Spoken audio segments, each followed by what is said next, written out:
ગુજરાતના રાજકારણમાં પક્ષવાદથી ઉપર ઉઠીને સમાજ પ્રથમનો અનોખો કિસ્સો સુરતના મહુવામાં જોવા મળ્યો, જ્યાં આદિવાસી સાંસ્કૃતિક કાર્યક્રમ દરમિયાન ભાજપના સિનિયર ધારાસભ્ય મોહન ડોળિયાએ વિપક્ષી નેતાઓ આનંદ પટેલ અને ચેતર વસાવાના મુક્ત કંઠે વખાણ કર્યા।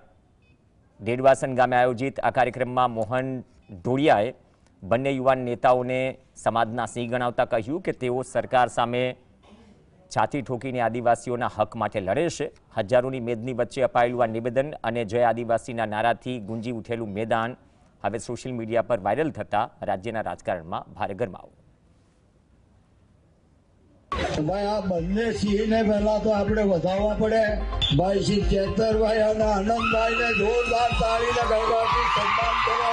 મારા ચેતરભાઈ અને આનંદભાઈ, હું તો સરકારમાં રહેલો એટલે મારે સરકારમાં રહીને કામ કરવું પડે।